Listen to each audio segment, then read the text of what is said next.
Major general retired Samresh Salik साहब, आप भी हमारे साथ मौजूद हैं। सबसे पहले तो बहुत शुक्रिया सर वक्त देने के लिए।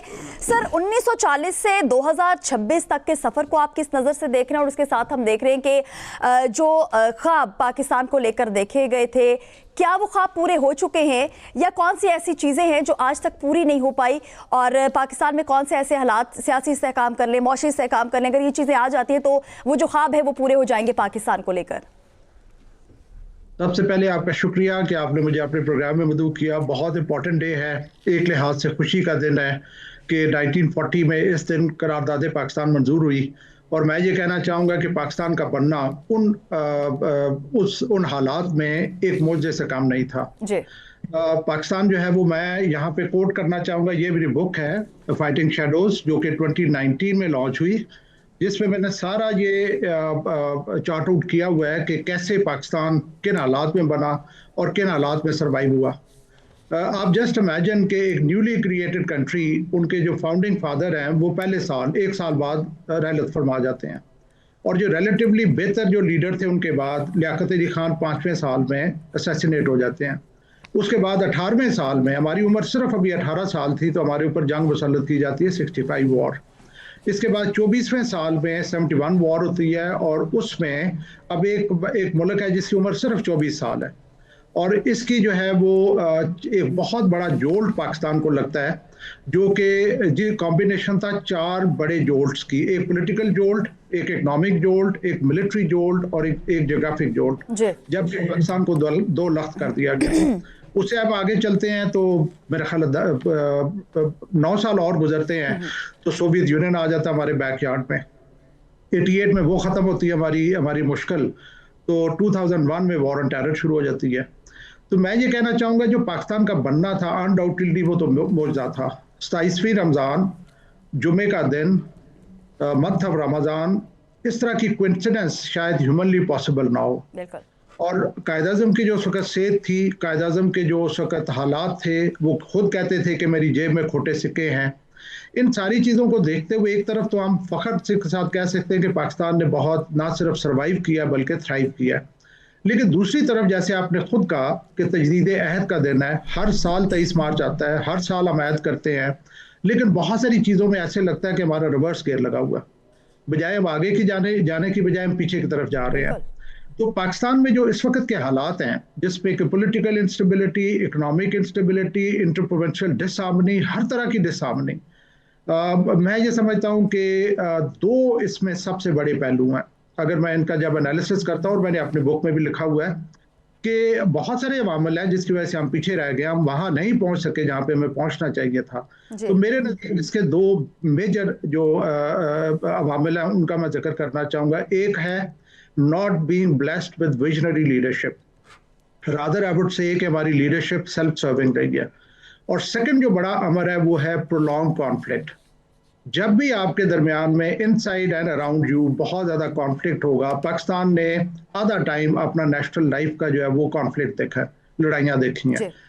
साल में से 30 साल तकरीबन हमने लड़ाइयाँ देखी हैं, और उसकी वजह से जो कॉन्फ्लिक्ट है वो आपको मल्टीपल डोमेन्स पे इम्पैक्ट करता है। वो आपको जो है वो खून का नुकसान, जानों का नुकसान, पैसे का नुकसान, इंफ्रास्ट्रक्चर का नुकसान, लेकिन सबसे बड़ा जो नुकसान करता है वो नेशनल कैरेक्टर का करता है।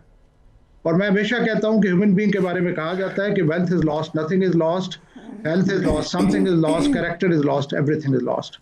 मैं आपको यकीन के साथ कह सकता हूं कि आज से 50 साल पहले जब मैंने बचपन गुजारा था तो पाकिस्तान का वो हाल नहीं था जो आज है। तो मैं ये, जैसे मैंने पहले कहा कि रिवर्स गियर लगा हुआ है हमें, और मुझे जो अभी जो मेरे लम्हा फिक्रिया है, आज का जो पाकिस्तान है, आज जिस तरह से मैं चीज़ें देख रहा हूँ, मेरा लम्हा फिक्रिया ये है कि 17 में 18 में हमने बहुत अच्छे तरीके से बहुत सारी चीज़ों पर काबू पा लिया था। टेररिज्म पा लिया, CPEC came on the horizon as positive, and we were transiting towards relatively better democracy, may not be ideal, लेकिन एक प्रोसेस चल रहा था जी। पर इस वक्त रिवर्स गियर लगा, और मेरी फिक्र है कि अगले 10 साल भी हमारे बुक हो चुके हैं, जिस तरीके से हम उलझे हुए हैं दाएं बाएं और आपस में, अगले 10 साल भी मुझे नहीं नजर आता कि यहाँ पे बहुत ज्यादा स्टेबिलिटी और अमन होगा। मुझे अगले दिन पता चला कि बराक ओबामा जब रिलिंक्विश कर रहा था अपनी प्रेसिडेंसी, तो उसने कहा था इस इलाके में अगले 20 साल में कॉन्फ्लिक्ट देख रहा हूँ। तो मेरे नज़दीक ये बड़ी अनफॉर्चुनेट है कि हमने भी बचपन में कॉन्फ्लिक्ट देखे, कॉलेज लाइफ में कॉन्फ्लिक्ट देखे, प्रोफेशनल लाइफ पे कॉन्फ्लिक्ट देखे, और आगे भी हमें वही नज़र आ रहा है। जी बिल्कुल, जिस तरीके से सर आप भी कह रहे हैं कि जब से पाकिस्तान बना है सो मुश्किलात जो हैं वो देखने में आ रही हैं और पाकिस्तान आगे बढ़ने की बजाय पीछे जाता ही हमें इस वक्त जो है वो दिखाई दे रहा है। Air commodore retire Khalid Chishti साहब भी हमारे साथ मौजूद है। खालिद साहब बहुत शुक्रिया सबसे पहले वक्त देने के लिए। खालिद साहब क्या समझते हैं, जिस तरीके से हमने बात की है कि पाकिस्तान जो है जब से पाकिस्तान बना है मुश्किलात का शिकार है, क्या हम वाकई इस मंजिल की तरफ गामजन हैं जिसका तस्वुर 1940 में किया गया था, या बहुत सी रुकावटें हैं जो हमें आगे बढ़ने ही नहीं दे रही हैं, और कौन सी रुकावटें हैं जिनको अगर खत्म कर दिया जाए तो पाकिस्तान जो है वो एक कदम आगे बढ़ा सकता है? बहुत शुक्रिया काशा, आपने इनवाइट किया है, और जन सबरेज को, आपके ऑनरेबल गेस्ट और व्यूअर्स को भी अस्सलाम वालेकुम, ईद मुबारक और यौम पाकिस्तान मुबारक इकट्ठा। मैं जन सबरेज को इतनी तवज्जो से सुन रहा था कि मैं चाहता ही नहीं था कि आप उनको इंटरप्ट करें। इतनी खूबसूरत बातें सुन रहा था मैं उनसे। वी बीन ग्रेट फ्रेंड्स, हम इतने सालों से जानते हैं। बड़ी द ट्रू इंटेलेक्ट, और इतना जबरदस्त डायसेक्शन मेरा ख्याल है ये 2-3 मिनट में जो उन्होंने किया है, इससे अच्छा शायद ही कोई कर सके। देखिए, उन्होंने बड़ा फोकस बातें कही हैं। उनको पता है, जब वो एक कोटा में जीओसी होती थी तो इनवाइटेड मी कायदे आजम पर बात करने के लिए उन्होंने बुलाया था। मैं भी 20-22 साल हो गए अब कायदे आजम की लीडरशिप पे काम कर रहा हूँ, पाकिस्तान में भी, बाहर भी लेक्चर देता हूँ, of course as a without any remuneration और चार्जेस, बिकॉज कॉज है, इस मुल्क ने सब कुछ हमें दिया। मैं उससे लिंक करना चाहूंगा जनरल सबरेज ने जो बात की थी कायदे आजम के बारे में। बड़ी मिस इन्फॉर्मेशन कही जाती है। मैं उनकी जिंदगी से एक उनका ही बयान कोट करता हूँ ताकि फिर हम रिलेट कर पाए कि हमने ऑलमोस्ट 79 ईयर्स में क्या किया।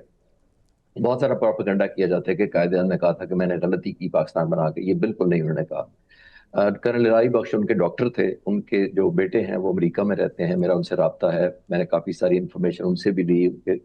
वो कहते हैं, और उन्होंने कर्नल इलाही बख्श ने लिखा भी है कि बिल्कुल आखिरी वक्त में कायदे आजम जब दुनिया से जाने वाले थे, जाहिर है सिर्फ 13 महीने बाद दुनिया से रुखसत हो गए पाकिस्तान बनने के बाद, तो कहते हैं मैंने एक दफा कायदे से पूछा कि आपको कोई अफसोस है, कोई जिंदगी में पूरा कोई रिग्रेट है आपको? तो उन्होंने ये नहीं कहा था, ये मिस हम कोट करते हैं कि पाकिस्तान बनाकर गलती की। उन्होंने कहा मुझे एक अफसोस है, एक अफसोस ये है कि मैंने पाकिस्तान तो बना दिया कि लेकिन अल्लाह ताला ने मुझे इतनी मोहलत नहीं दी कि जिन लोगों के लिए बनाया था, गुरबा के लिए, गरीबों के लिए, उनके लिए मैं कुछ कर सका। ये नहीं मैं कर सका, मुझे इसका अफसोस है। चले, कायदे आजम को तो इतना अफसोस था और वो चले गए। लीडर ये वो सेल्फलेस था जो जनरल सबरेज भी कह रहे थे कि सेल्फ सीकिंग के लिए सारा कुछ हो गया। ये वो लीडर है जो जियारत में बीमार है और अमेरिका इलाज सिर्फ इसलिए नहीं जा रहे। एक वजह, एक तो ये मुल्क गरीब है, और दूसरा जब कोई डॉक्टर मेरे वहां टेस्ट करेंगे तो उनको पता लग जाएगा कि मेरी तो जिंदगी एंड हो रही है, और पाकिस्तान तो बेरली अभी बना ही है और सर्वाइव नहीं कर पाएगा अगर उनको पता लग गया कि कायदे तो दुनिया से जा रहे हैं। इस वजह से वो किसी बाहर के डॉक्टर को आने भी नहीं दिया उन्होंने इलाज के लिए। हालांकि आ तो सकता था, एक डॉक्टर को बाहर से बुलाना तो इतना महंगा काम नहीं है। हम कोई नॉर्मल बात तो नहीं कि फाउंडर ऑफ पाकिस्तान की बात कर रहे हैं, लेकिन उन्होंने कहा कि नहीं, बाहर से भी आएगा तो पता लग जाएगा कि मेरी बीमारी की नोयत इतनी सीरियस है। अब डिवोशन देखें लीडर की, सेल्फलेसनेस देखें लीडर की, कि मैं जाता हूं तो कोई बात नहीं, लेकिन मुल्क का भला होना चाहिए। ये वो हमारे लीडर हैं जो आखिरी दिनों में, मैं अक्सर कोट करता हूं, और जनरल समरेज ने तो काफी दफा सुना होगा, मैं अक्सर कोट करता हूं कि आखिरी दिनों में जियारत में बीमार थे, निढाल रहते थे सारा सारा दिन। एक दिन थोड़े फ्रेश हुए तो एडीसी को बुलाया और कहते हैं कि मेरा सिगार का बिल लेकर आओ। एडीसी ने कहा सर आप गवर्नर जनरल हैं इस मुल्क के, एंटाइटलमेंट है आपकी पर्सनल एक्सपेंस की, तो वो तो आपकी तबीयत भी बहुत नासाज थी, तो बिल तो अदा हो चुके हैं आपके जो सिगार के थे। तो कहते हैं सारे बिल लेकर आओ। सारे बिल मंगाए गए, अपनी पर्सनल चेकबुक से वो सिगार के बिल अदा किए, और एडीसी को कहते हैं कि सिगार पीना बुरी आदत है और मेरी कौम मेरी बुरी आदतों का खर्चा क्यों करे। ये स्टैंडर्ड हमारे लीडर ने सेट किया था, और वो लीडर जिसने पाकिस्तान बनाया था उनका तो सबसे ज्यादा हक था। तो आया हम ये वाला जो स्टैंडर्ड कहीं कैरी ऑन कर सके। अब मैं सिर्फ इसलिए हाईलाइट कर रहा हूं, आज कौम को बता रहा हूं कि ये मैं किसी पैगंबरों की और वली और नबियों की बात नहीं कर रहा। मैं 78-80 साल पहले हमारे ही दरमियान एक बैरिस्टर की बात कर रहा हूं जो हम जैसा इंसान था, उसने वो स्टैंडर्ड से। जब हम नबियों की बात करते हैं तो बहुत सारे लोग मुझे कहते हैं सर अब नबियों की इतनी मार्फत है, उनका वो मकाम है, हम उनको कैसे पहुंच सकते हैं। लेकिन मैं 78 साल पहले के एक शख्स की बात कर रहा हूं, तो उस तक तो पहुंचना इतना मुश्किल नहीं है अगर हम कोशिश करें तो नंबर 1, अगर मैं अक्सर आखिरी जुमला मैं इस पे कहना चाहूंगा कि कायदे आजम, मैंने कोई 23 साल हो गए रिसर्च कर रहा हूं, मुझे कोई पूछता है कि कायदे आजम की एक सिर्फ बता दें सिर्फ आप, कि जो एक, तो मैं वही कहूंगा जो जनरल सबरेज ने की है। मैं कहता हूं कि कायदे आजम में एक चीज थी, सेल्फलेसनेस।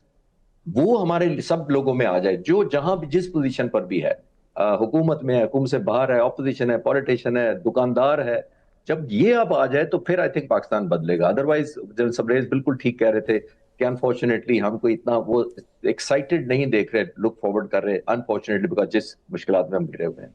खालिद चिश्ती साहब, आपको भी इंटरप्ट करना बहुत ही मुश्किल रहा है मेरे लिए, बहुत शुक्रिया आपका। असगर चौधरी साहब, इस वक्त हम देख रहे हैं कि हर साल 23 मार्च आता है, हम वही बातें करते हैं, वही चीज़ें दोहराते हैं और फिर उसी पे एक ही जवाब, आई थिंक सो, हमेशा ही हम उसका जवाब जो है वो भी सेम ही रहता है। इन्हीं सवालात की तरह वही जवाबात भी हमारे सामने आते हैं। सर, सियासी इस्तेहकाम की बात भी करते हैं, मौशी इस्तेहकाम की बात करते हैं, जिस तरीके से अभी खालिद चिश्ती साहब ने बताया, जिस तरीके से तमाम तर हक़ाइक़ जो है वो हमारे सामने रखे, तो कहीं ना कहीं ऐसा फील होता है कि लीडरशिप की कमी है। जो जिस पोजीशन पर मौजूद है, अगर वो सिर्फ अपना ही काम कर ले तो ऑनेस्टली पाकिस्तान कहाँ से कहाँ पहुँच सकता है। What's your take sir? जी बहुत शुक्रिया काशा, और ईद मुबारक, यौम पाकिस्तान मुबारक। और बिलखुसूस आज जो मेहमान हैं, मैं जो खालिद चिश्ती साहब को बता दूं कि मैं इनका ये मेरे बड़े फेवरेट एनालिस्ट हैं और मैं लेट नाइट तक इन्हें सुनता रहता हूँ। और ये जो करंट सूरत हाल चल रही है आजकल, उसमें देखिए काशा, आज बहुत अहम दिन है और मेरे लिए इसलिए बड़ा अहम दिन है कि एक हमारा अज़ली दुश्मन है और बड़ा वो जब बढ़ के मैं आम फेम बात करूँगा, बड़ी जब बढ़ के मारता था और अपनी 56 इंच की छाती का जिक्र भी करता था, तो 10 मई को फिर हमने बता दिया उसे कि पाकिस्तान क्या है, पाकिस्तानी कौम क्या है। बिलाशुबा बहुत से मसाइल रहे होंगे, सियासी अदब इस्तेकाम है, सब कुछ है, लेकिन जो जवाब हमने उसे इस मई में दिया है ना, उसके बाद एक नया पाकिस्तान पूरी दुनिया में उभर के आ गया है। आपको याद होगा कि यही हमें कहते थे कि हम दुनिया भर में भीख मांगने के लिए जाते हैं,